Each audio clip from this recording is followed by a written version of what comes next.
اگر میں آپ کو گھمانا شروع کروں نا، میں آپ کو 3 گھنٹے انگیج کر سکتا ہوں، 4 گھنٹے انگیج کر سکتا ہوں. ایک بات کو لے کے پکڑ کے میں بیٹھ جاؤں اور میں اس ایک بات کو گھماتا رہوں اور میں لنک کروں. تو دیکھیں جی وہ یہ قرآن کی تلاوت کی بات ہے، تو دیکھیں مدرسوں میں کیا ہو رہا ہے، اور آج کل علماء کیا کر رہے ہیں، اور لبرل طبقہ کیا کر رہا ہے، فلاں کون یہ کر رہا ہے، اور یہ یوں ہونا چاہیے. ارے اتنے دین کو اتنا مشکل کیوں بنا رہے ہیں آپ لوگوں کے لیے؟ جب رسول اللہ صلی اللہ علیہ وسلم بالکل کرسپ سیدھی سادی باتیں بتا رہے ہیں، تو لوگوں کو اتنا کنفیوز کرنے کی کیا ضرورت ہے؟ بھائی اصل چیز کیا میٹر کرتی ہے کہ آپ نے اپنے اس جرنی کو جو ہے، جو آپ کا ایمان کا اپنا جرنی ہے، ہر انسان کا اپنا ایک جرنی ہوتا ہے، رائٹ؟ اور ہر انسان ایمان کے مختلف لیول کے اوپر ہوتا ہے. ایک شخص جو تھا، ابھی کل تک مسلمان کی بات کر رہا ہوں، کل تک جو ہے وہ شراب پیتا تھا، زنا کرتا تھا، ڈانس پارٹیز میں جاتا تھا، اور ہر طرح سے گناہوں میں پڑا ہوا تھا. مسلمان کی بات کر رہا ہوں. اچانک اب اس کو آپ نے چینج کرنا ہے، تو اس کو آپ کیا کہیں گے؟ چل ادھر آ میں تجھے بتاتا ہوں کہ جا کے سسٹم کو کیسے چینج کرنا ہے. Do you think he will be interested in that? کیا عمر رضی اللہ عنہ جو ایمان لائے تھے، وہ اس بات پہ ایمان لائے تھے کہ جا کے سسٹم چینج کرنا ہے؟ That is the ultimate goal. لیکن وہ وہاں تک پہنچنے کے لیے جو ایک ایمان کا جو ایک پروسیس ہے، آج ہم مسلمان بحیثیت مسلمان، ہم میں سے اکثریت کی بات کر رہا ہوں، سب کی بات نہیں کر رہا ہوں، اکثریت کا یہ حال ہے کہ نماز پڑھنے کے لیے مصیبت پڑی ہوتی ہے. قرآن کی تلاوت کروائیں تو ایک سے دوسری آیت پہ وہ پہنچے گا، تو 2 آیات جو ہیں وہ قرآن کی صحیح تلاوت نہیں کر سکے گا. اس سے اگر معنی پوچھے تو قرآن کی ایک آیت کا اس کو معنی نہیں پتہ ہوگا. سورہ فاتحہ روز نماز میں پڑھتا ہے، سورہ فاتحہ کا ترجمہ کروا لیں تو میں گارنٹی سے آپ کو کہتا ہوں کہ اکثریت مسلمانوں کی ایسی ہوگی جو آپ کو سورہ فاتحہ کا صحیح ترجمہ نہیں بتا سکتے.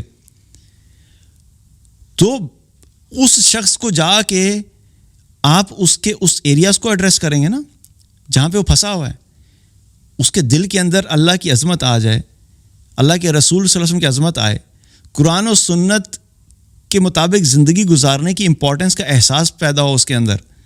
پھر وہ قرآن پڑھنا شروع کرے، سمجھنا شروع کرے، اور پھر اس کے بعد اپنی لائف میں اپلائی کرے، پھر اس کو آگے لے کے چلنا ہے، پھر وہ قرآن کی دعوت دینا شروع کرے. یہ پورا ایک پروسیس ہے. لیکن اگر ہم اس کو یہ کہنا شروع کر دیں، ایک بندہ جو اسلام کی طرف آ رہا ہے اور اس نے قرآن پڑھنا شروع کیا، and he is very excited about it, کہ آئے میرے پاس کوئی کہ تیمور بھائی آپ کو پتہ ہے کہ میں نے جو ہے وہ قرآن مجھے پڑھنا نہیں آتا تھا، میں نے قاری صاحب کے پاس جو ہے وہ قرآن پڑھنا شروع کر دیا، اور اس بندے کی عمر ہے 35 سال کی، ٹھیک ہے. اور میں اس کو آ کے کہوں تو نے کون سا کمال کیا یار، 35 سال میں آ کے اب تو قرآن سیکھ رہا ہے، تو یہ کون سا کمال ہے، چل ادھر آ میں تجھے بتاتا ہوں کام اصل کرنے کا کیا ہے. جا کے جو ہے نا وہ نظام چینج کرتے ہیں. یو تھنک کہ وہ بندہ جو ہے وہ انٹرسٹڈ ہوگا فردر اسلام میں آگے بڑھنے کے لیے؟ اللہ کے نبی صلی اللہ علیہ وسلم لوگوں کے چھوٹے چھوٹے اعمال کو اپریشیٹ کرتے تھے. اس حدیث میں بھی کیا میں نے آپ کو بتایا کہ حضرت سالم رضی اللہ عنہ جو وہ قرآن کی تلاوت کر رہے ہیں، اور اللہ کے نبی صلی اللہ علیہ وسلم اللہ کا شکر ادا کر رہے ہیں اس بات کے اوپر کہ میری امت میں ایسے لوگ ہیں جو کہ قرآن کی اچھے طریقے سے تلاوت کرتے ہیں، اتنے خوش الحان طریقے سے قرآن کی تلاوت کرتے ہیں.